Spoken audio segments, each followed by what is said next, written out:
getting to the point, but taking the scenic route to get there. This is the Bottom Line Podcast from 100.7 The Score. I'm Mike Hebert, owner of Cantex Roofing and Construction. Every day is game day, and we'll get it right when it comes to your roofing, construction, windows, and mirrors. Call Cantex Roofing and Construction today. Together, we are one serving you. Welcome in. It is the Bottom Line, 100.7 The Score. I'm Rob Breaux alongside Craig Wells. Ben Porman behind the glass. Craig, you cannot get away from me. We are inevitable. That's right. And man, to have two A-teamers sitting right beside me, I'm telling you, life doesn't get much better. What a way to get to the weekend. That's right. It's your perfect Friday. Hey, man, we call a substitute, and in comes Rob. The A-team continues. Well, I don't know about that, but we will talk some Big 12 basketball today, the men's and the women's. We'll start with the women's as we recap the 91-60 victory. By the way, we're jumping right in today. No time for pleasantries. We'll only go for an hour and a half because Liberty and Monahan's pregame starting for that one at 1:30 here on The Score. Liberty previously handled Monahan's pretty easy, but playoffs present some different. Yeah, all the old maxims come in. Yeah. It's hard to beat a team twice. Yeah. You're looking at it's a brand new team in the playoffs. Yeah. From non-district through to the playoffs, the team can get a lot better and that kind of stuff. That being said, Liberty should take care of business. They certainly should.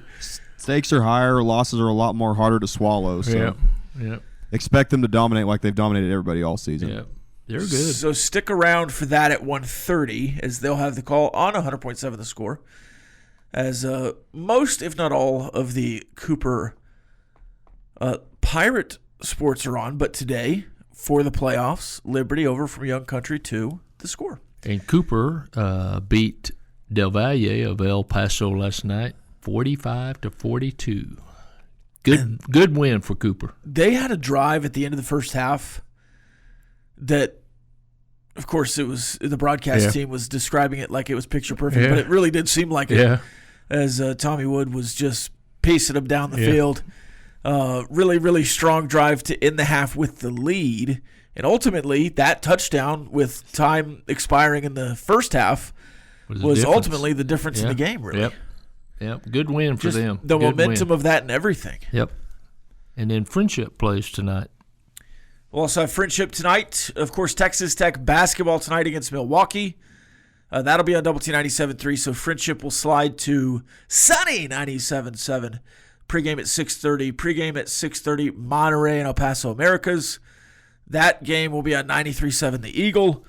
And, of course, they'll be wrapping up all of West Texas football on the West Texas Friday Night Scoreboard Show, post-game show, at 9:30.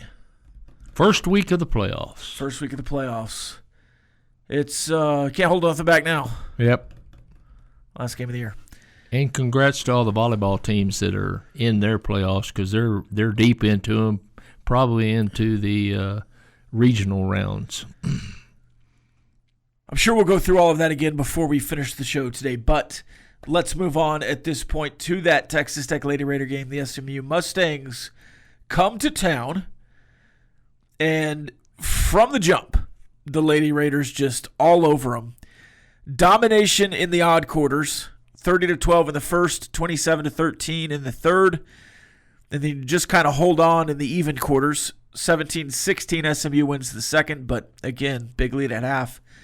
You open it back up in the third before it's ultimately tied 18-18 in the fourth, but the damage was done at that point. Lots of really good games from Lady Raiders last night, including a big one from Bailey Maupin, who had 26, 4 rebounds, 5 assists, a steal, and 2 blocks, but it was Jalen Bristow with the double-double, 20 points, 10 boards, 6 of 6 from the free throw line, adding an assist, 2 steals, and 3 blocks.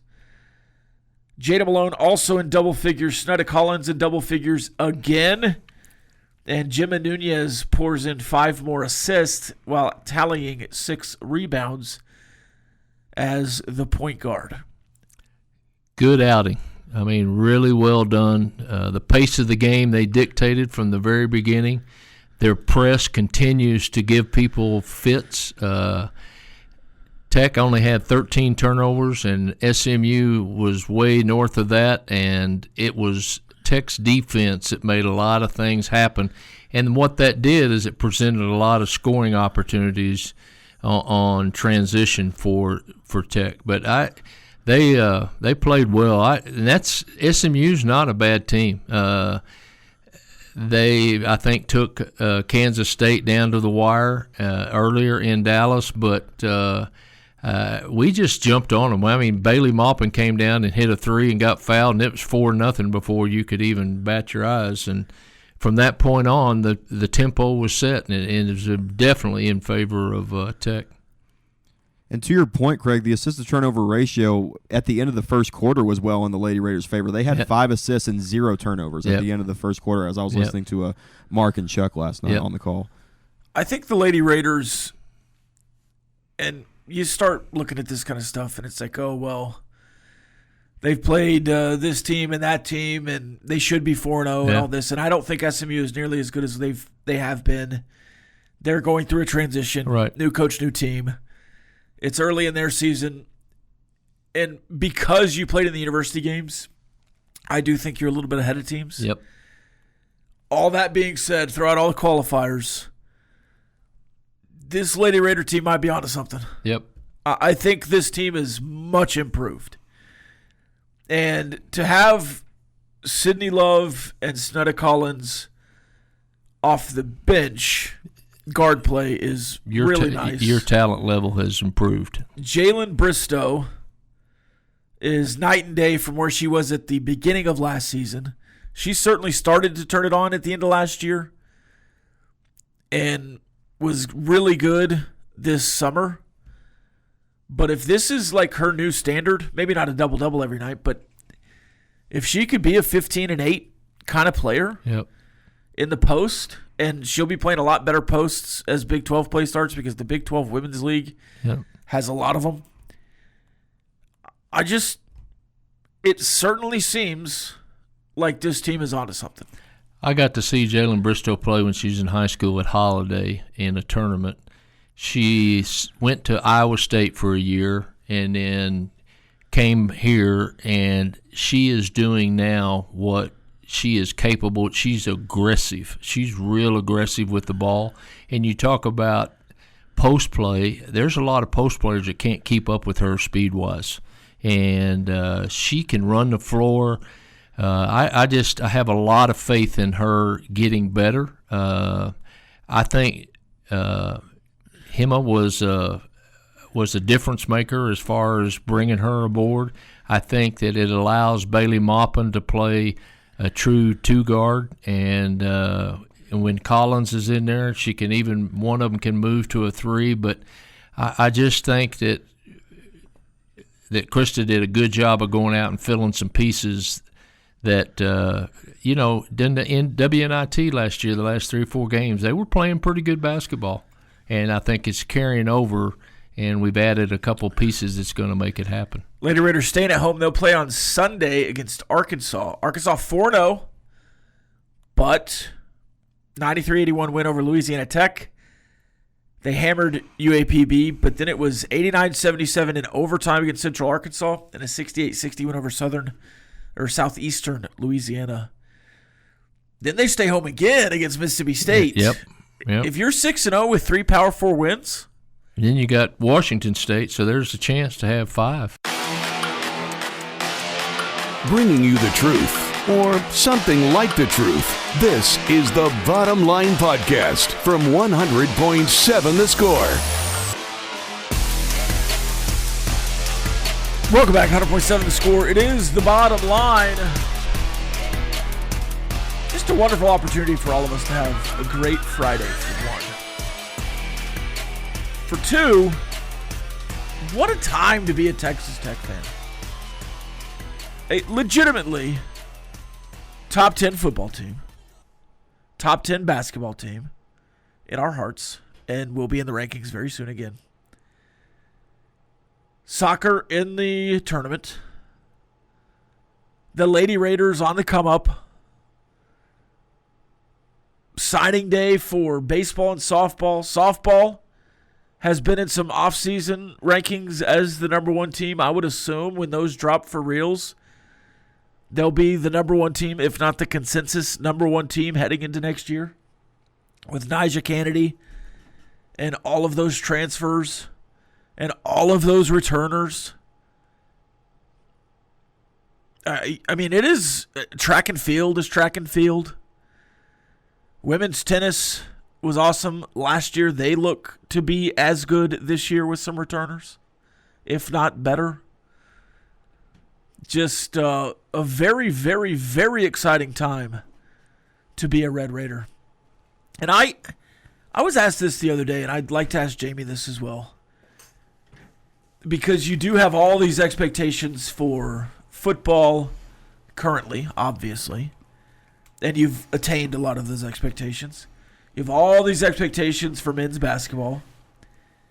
You have some growing expectations, I would say, for the Lady Raiders after another big win last night. You'll know a lot more about the Lady Raiders in about 2 weeks, but I think there are some growing expectations there. Huge, massive expectations for the softball program. Big 12 championship expectations for the track and field team. But the baseball expectations, are we resetting those to something new? Because we've had a certain expectation. Once you go to Omaha 4 times in 10 years, the expectation is Omaha. And I don't think we should get away from that or shy away from trying to be a great baseball program. But what is your expectation going into this year? My answer was cautiously optimistic that they're better than last year. But I don't know really what that means, because I thought they were a lot closer to being a tournament team than a lot of people did. I thought you were better than your record last year in some ways. In some ways, you were exactly what your record was. Do you think you have higher expectations this year? First off, I would tell you, the answer, if you're asking the folks involved in the program, is yes, much higher. Okay? They expect, no matter, they understand that it's about Jimmys and Joes, and they expect that they're going to be able to put good players out there, and they're going to be able to coach them up, and they're going to be able to do everything they can to compete for conference championship and postseason berths and all the above. At the same time, I also think they're realists, and they understand that's not as easy right now as it once was. Okay? If you're asking me personally, I'm always going to have hope, because I think that Tim Tadlock is a terrific coach. I don't think Tim Tadlock in the last 2 years has suddenly has forgotten how to coach and how to recruit or any of that, or has put less time or effort or any of that. It's a different world in college sports right now, and I think we can, we all know that. We know, the sports on this campus right now that the resources are there to compete at the highest level. Okay, I've said this till I'm blue in the face, or I can say it till I'm blue in the face. You have to. We all know what you're doing with your football program is right now. They have all the support in the world and all the financial resources in the world to make them great. Okay, I'm not going to say you're at the bottom of the barrel with baseball, but I'm going to say it's not anywhere close. Okay, there are teams that probably have had, you can pick a school like a UTSA or something that had a magical run last year that were great, and or an Oral Roberts a couple years ago that probably do not have the financial resources, but they're not going to do that consistently. They're going to catch lightning in a bottle like Oral Roberts did. I mean, you can see what they've done since then. Right. Nothing. Absolutely nothing. We'll see what UTSA is, but Red Raiders have them on schedule this year. But it's just, we know in sports, college sports right now, the teams that that have the resources to bring in players, to put together the greatest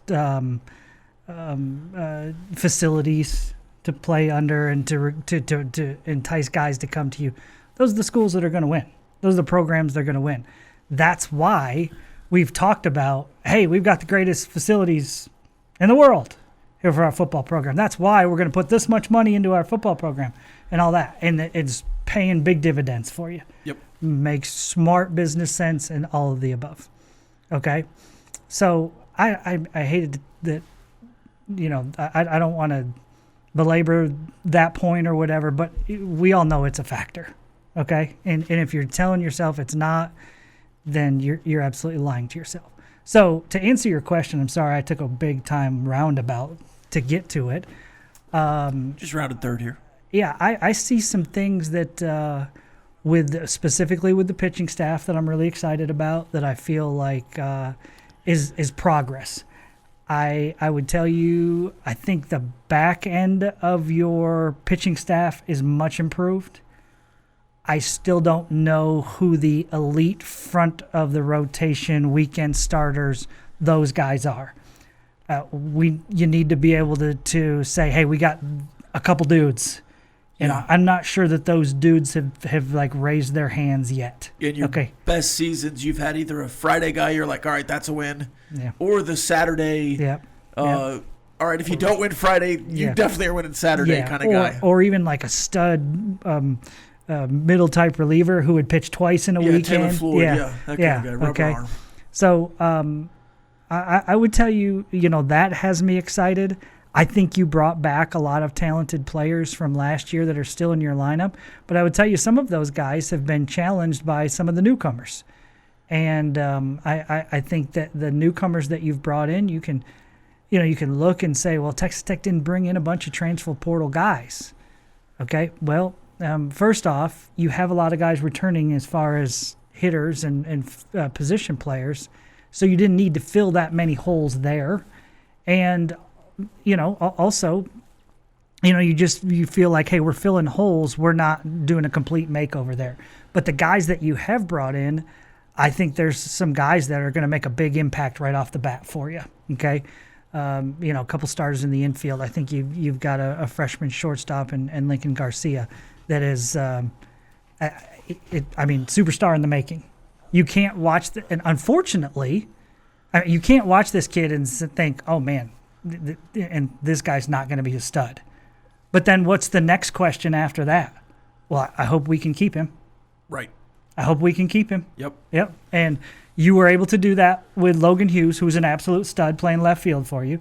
You made a commitment to him, and you got out in front of it early. And so, and you're hoping you're, doing the same thing with this kid. He looks like a star. That just, it's the way it is. But I think that I would expect you to be better than last year. And I'm with you, Rob. I don't think you missed the postseason by all that much. You really, you were ninth in the league and 8 teams made the postseason. Yeah. Now, were you close to competing to get to Omaha? No, I wouldn't say you were. Yeah. Okay. And my expectation would not be that this year. Okay. But are you better? Are you a team that's going to compete to get into the postseason? I absolutely think you will. I think you've put the schedule together in a way that, it was just so difficult early on. I felt like the team never kind of took a breath, until they were, whatever. I can't even remember how bad it was at times, but 2-10 or something like that, because the schedule was so tough. And I think you've put together a schedule now where you have more home games and some winnable games where you can get some confidence. You can get some of the new players to, get their feet wet and have a chance to relax and kind of ease their way into it a little bit more. And hopefully that's going to help you as well. But I think you have a really good offense, and I think you have an improved pitching staff. If I said that 5th in the Big 12. I don't think that's out of the question. Yeah, I think you could be in that range. Yeah, so hopefully even a little bit higher, but somewhere in that area. Yeah, I think that's something good to shoot for. Getting to the point, but taking the scenic route to get there. This is the Bottom Line Podcast from 100.7 The Score. Welcome back. some news matriculating out about some high-level coaching jobs that are open. We'll talk about that in a second, but I did want to hit one thing quickly. The most obvious award in the history of weekly awards was given out this week. The Big 12 has done the student section of the week all year, the new thing this year. It is now the Monster Energy student section of the week. Which has that's the new sponsor. Okay. And fitting for the Texas Tech students this week because they needed them after a full week of camping out and certainly a 24-hour camp out at game time to be at college game day and just at the gate to get into the stadium for the final hour of game day and the game. But the Texas Tech student section named the Monster Energy, the inaugural Monster Energy, and Week 11 student section of the week for the Big 12, along with Offensive Player of the Week, Defensive Player of the Week, Special Teams Player of the Week, and the Defensive Line of the Week, all from the Big 12, and numerous other national awards for Jacob Rodriguez and the defense. But while all of those were probables, maybe Stone Harrington was a given. Mm-hmm. But the student section of the week, there was no chance it was going to anybody else last week. I'm going to say they should name it the Monster Energy Texas Tech student section of the week. They should hand that award out to other teams now. I don't know that anyone can top it. And I hope that Texas Tech can top it in the next few years. I hope you have those. It should not be 17 years before you get another one like that. You wouldn't think so. I would desperately hope that it's yearly, if not maybe an every other year occurrence, that those kind of games are coming in. Now, I don't know that you can recreate the magic of that Raiderville. That was a special week. I was kind of reliving it today, looking through some of the old photos from last week. I guess there's still new photos at this point, but some of the photos from our two photographers that were at the game. Mm-hmm. And I republished the photos on our Twitter account and website if you want to go look at them again. DoubleTSportsNetwork.com, Double T97.3 on Twitter. Just such a good day. And just to relive it in the time, and it was awesome then, but the photos are just, it just, brings you back. My hope is that the UCF game does not feel dead in comparison. And I don't think it will. I'm not too worried about that with senior night and everything else, or senior day, I guess. But I don't think it'll hit the level of excitement. I think if you're going in looking for that, you're sending yourself into something that you're going to be disappointed in. But I still think there'll be life in that crowd. I thought the Kansas crowd was elite. Okay. I thought the BYU crowd was elite. Yeah, the BYU crowd said, "Hold my beer." Yeah. Kansas crowd. Yeah. Well, they also had their own beers, and then they were holding other beers probably as well. But the Oklahoma State crowd was really good, I thought, even for that scenario that was playing. I remember feeling like the Oregon State crowd was really good. Before the rain delay. That was the game that got delayed 5 plays in, right? Yes. Yeah. There was a buzz, a palpable buzz. Yeah. There was a buzz at 11 a.m. for Kent State. I thought all the crowds have been good this year. Mm-hmm. So I'm confident you finished well, but... And the fact that you sold out all 7, awesome. Massive. Mm-hmm. No doubt. It's just massive. Mm-hmm. There were more people in the stadium for BYU than watched Baylor UCF the week before. That is crazy. On TV. That is crazy. That was a 58,000 number. Man. And we've talked some about the context. That says a little bit about what that game was, the Tech BYU, and it says a lot about Baylor, right? Yeah, yes. Mm-hmm. We've talked a lot about the context of the numbers and what they mean to Texas Tech. You were like the 60th most watched team in college football last year. 60? 60th, yeah. Bad. At like 800,000 per. Now, you had a couple on ESPN Plus. You had some periphery channels. You were on the second tier a lot. You didn't quite get to the first tier enough. You were on Fox a couple of times. But this year, with most of your games being on Fox and ESPN or ABC, you are... And I need to check this guy's numbers. It's from a Utah guy, the Wild Ute on Twitter. The Wild Ute. He has you at second or third. But you've gone from about 800,000 per to over 1.5 per million per game on TV. And that is it's a nice little jump. Noticeable jump. Yep. You'll be top 25 this year. And depending on the West Virginia TV slot, I'm assuming you'll still be on Fox because it's Texas Tech, and you'll have an opportunity, hopefully, to be 11-1, and you'll be the de facto, with a win, Big 12 representative, the first one. I guess unless BYU wins twice before then. Mm-hmm. But if you could get over, you got 3.4, I think, against Kansas State in the same window 2 weeks ago. I would say a 2.5 would be awesome against UCF because I don't know how much they're bringing in. Probably not a lot.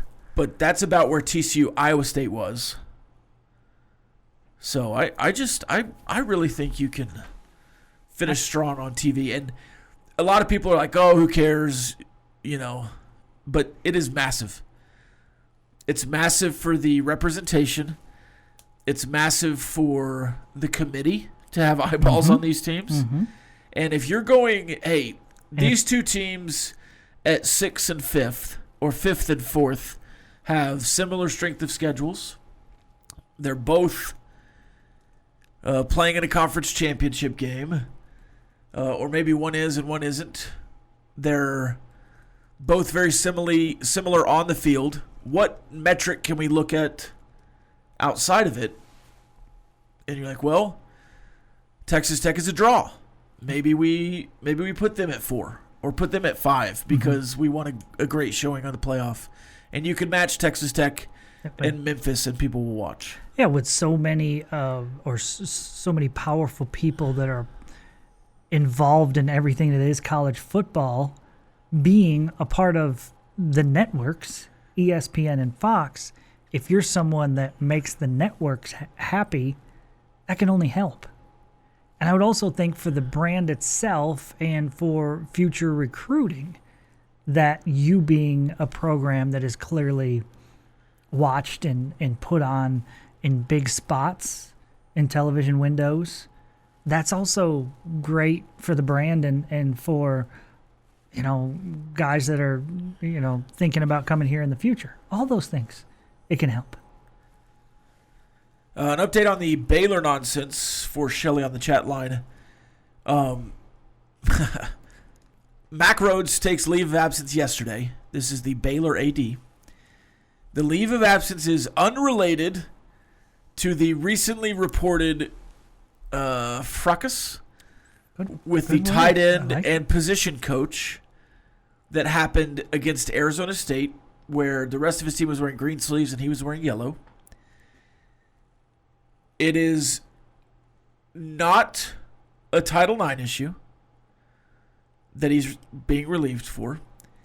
It is not related to a student athlete, and it is not related to a member of a coaching staff at Baylor. So what that says to me is that at the faith-based institution of Baylor, he was involved in some extracurriculars outside of the university that he is trying to get in order. And I think they said, let's let you do that. Okay. I don't think he'll return. I would be really surprised if he did. Which puts a bunch of stuff at Baylor up in the air. This is the 4th straight Baylor athletic director to be dishonored and leave the university. Wow. And those accolades from former Baylor athletic directors involve murder cover-up, rape, wire fraud, and more. Now whatever this is. And extracurricular activities. Scandal you. I thought they told us in school it was good to be involved in extracurricular activities. I don't think this was the honor club.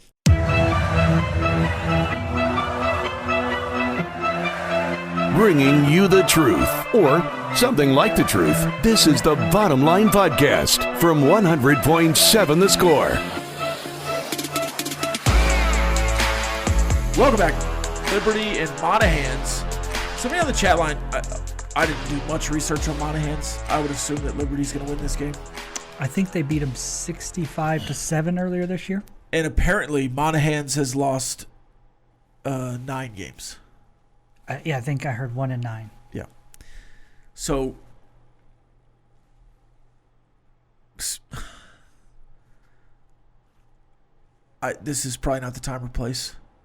Something has to be done about these UIL playoffs. I don't know if we're letting too many in or we need some unity. And I understand that there are big districts and small districts because of regionality. Mm-hmm. And there are regions in the country, certainly we live in one, where it's hard to get a uniform amount of teams in a district, especially at the 3A, 4A level, 2A, 3A, 4A level with some of these small towns that are scattered about. Mm-hmm. But for a 1-9 team, you might as well give Liberty a bye and just say if you're not 500, all those team gets buys. Like if you're not 5-5, and maybe it's a like a 2-win minimum in district play, and you can go 0-5 in district and really schedule outside the box if you want to. Mm-hmm. Because those non-district games, if you have 4 teams, you're playing 3 district games. All 4 of those teams are getting in. It's just for seeding purposes that you're playing those games. But are we going to tell a team that 7 of their games don't matter? I guess not, but you kind of do in those instances. Yeah, in some ways, right. Certainly matters for those players, but I guess I don't love the fact that it feels like it waters it down a little bit, and that's what you've done by adding the 2 more teams. Okay. But I think this whole deal is about business. I think this whole deal, people like to talk about, every kid, they just want to get every kid a participation ribbon. They say it in that exact voice, Rob. I don't think that that's what this is about. I think what this is about is money. And every game there's money to be made. And that's what the UIL wants to do, or feels like they need to do. And if that's what they need to do to make it work for 1A schools or 6-man schools or whatever, to still get referees, to still be allowed to play sports and all that, and for these schools to make a little cash off of those games too, if that's what you need your football team playing games, because and then I'm okay with it. Okay? So the worst downside here is that a 1-9 team gets to feel like they made the playoffs. I don't know. That's not eating me up. yeah. And it certainly would have been awesome for Lubbock High to go to the playoffs. Sure.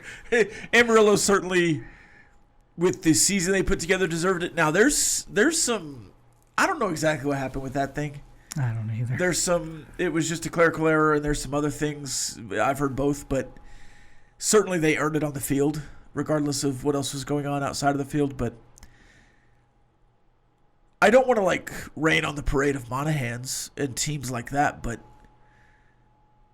and certainly with Liberty too. I mean, they don't have a senior class, but okay, seniors that are going around and they're having an opportunity, you want that as well. Yeah, I mean it's like there may be kids on the Liberty team, Rob. This is their one chance to play in the playoffs. Yeah. Okay. They're the kids that don't play that much in the district games that are tighter or whatever, that they're going to get a chance to play. That does a little bit go back to the everybody gets a participation ribbon thing. But I don't know. I just don't feel like that's the negative is that big of a deal. I totally get your point. It feels weird that a 1-9 team or whatever is in the playoffs, or a team that went 0-for in district play. I totally understand. But at the same time, I just don't think the negative parts of it are that big of a deal to me. Being a hater, I guess. Well, I don't think that. I think your opinion is one that a lot share. Okay, but again, if these games have to be played for the UIL to make enough money to make all of this work, then I think there's positive there that outweighs the negative of why does 1-9 Monahans get to say they're in the playoffs, you know? Right. So I just feel like that, or 0-10 Brownfield, like somebody's mentioning on the chat line. So, yeah, I mean, it does feel weird. I get it totally. But again, like I said, I just think there's positives to it that ultimately outweigh the negatives. So there's that. There's that. You know, this texter says Liberty gets a practice game at almost the end of the season like the SEC. Don't hate Rob. Yeah, it's like Citadel. They're playing the Citadel here. Yeah. I'll get back in action next week. Well, I'll tell you this, you know, Coach Tadlock and I have had these conversations before. You know what? If I was running college baseball, there would be a run rule on every game. Sure. Okay, every game. Okay.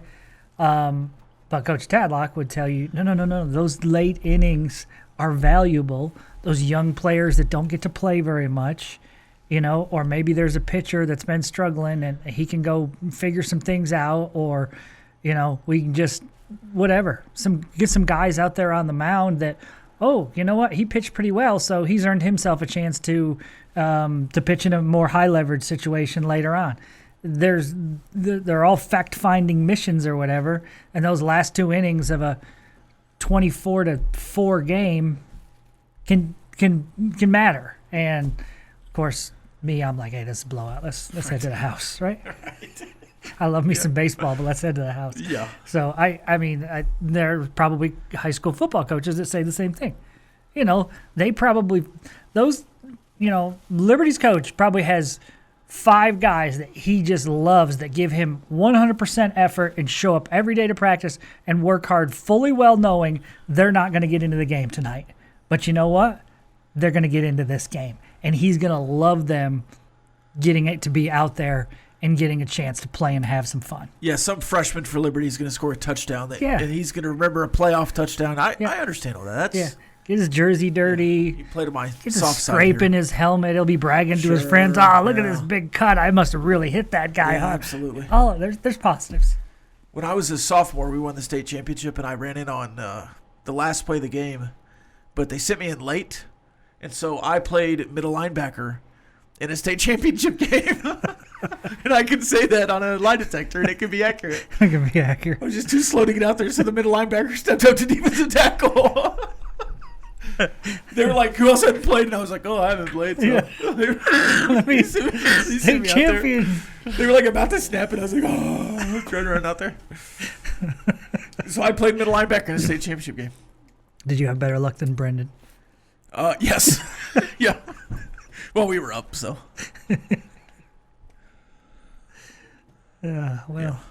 Look at that. There you go. State champion Rob.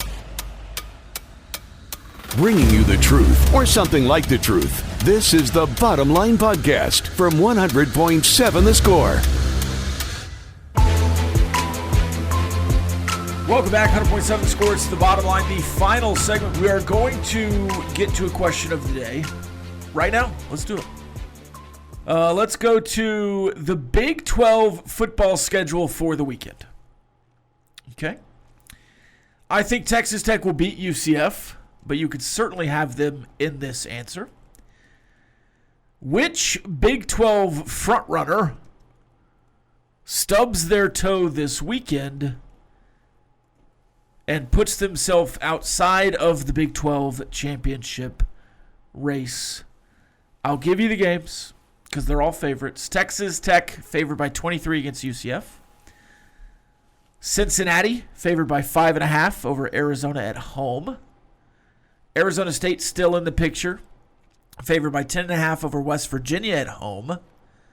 Utah favored by 9.5 over Baylor on the road.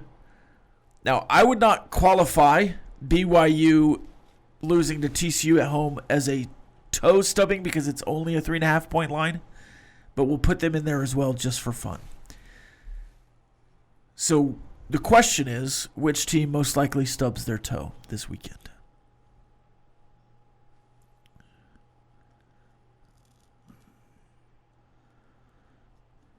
I'm going to go Arizona State. I think West Virginia is playing good football right now. Arizona State surprised Iowa State with basically a change in offensive philosophy in what they were doing, offensive style, maybe I should say. And I think West Virginia's playing good football. They're a confident team.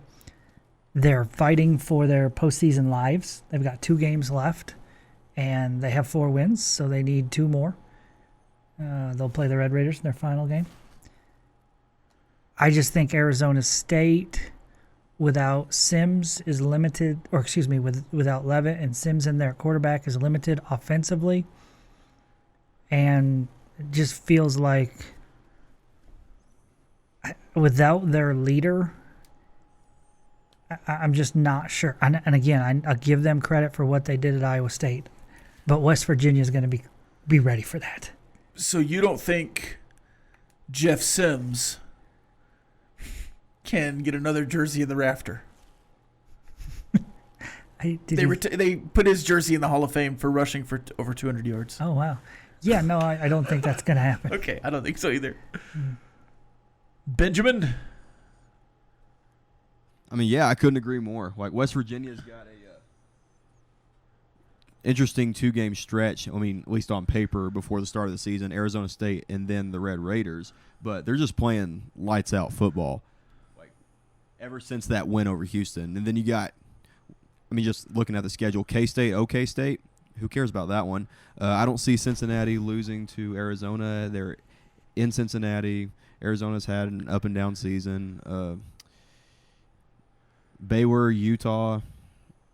I think Utah gets it done on the road, and BYU TCU will be interesting, but like you said, it's not quite the toe stubbing criteria as you mentioned. I personally, Rob, don't think any of them stub their toe. Yeah, I think BYU has the opportunity to just hammer TCU. The only thing that makes it interesting is because TCU lost last week to an Iowa State team that's all injured. And to me, if BYU had won last week, I would be like, oh, that is prime. That is a prime opportunity for TCU to get a bounce back.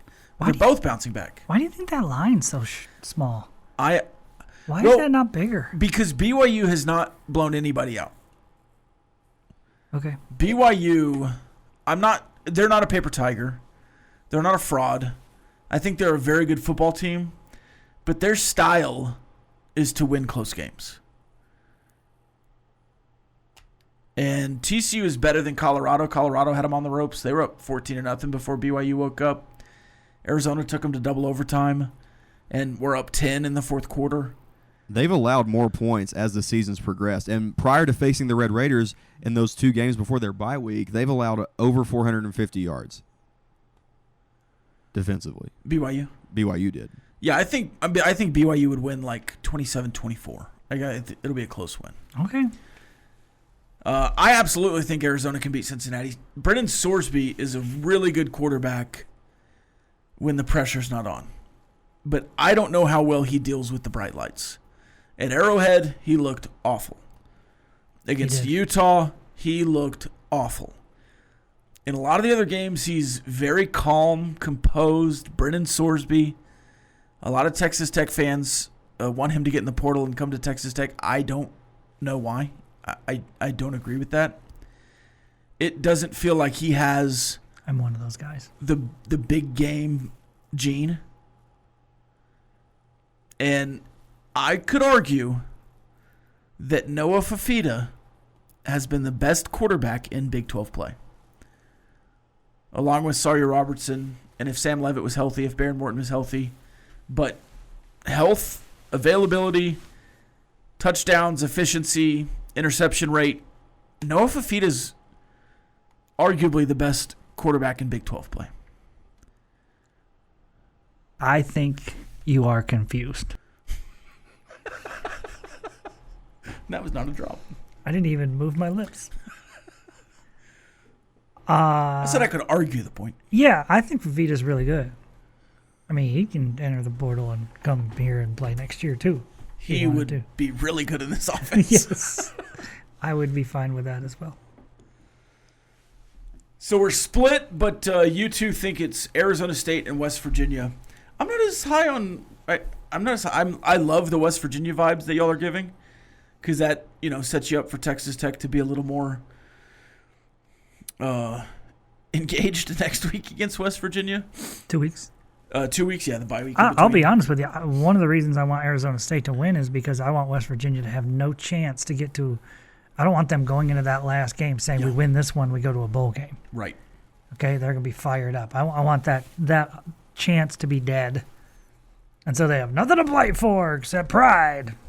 By the way, we were talking about viewership earlier. This TNT broadcast as a third-tier rights holder for the Big 12 this season, they started out at about 168,000 for the first game. Okay. It was 196 for Kent State and Texas Tech. And then it was about 200 for 4 or 5 weeks. And then maybe like a 400 was trickling in. They've been at 600,000 the last 2 weeks. Oh, wow, on that's TNT. a big jump. Which games have they had? If you could, that's a great question. Didn't they have Arizona State and Iowa State? Yeah, it's like a little bit of a surprise game. I feel like that on one. TNT. But it just feels to me that,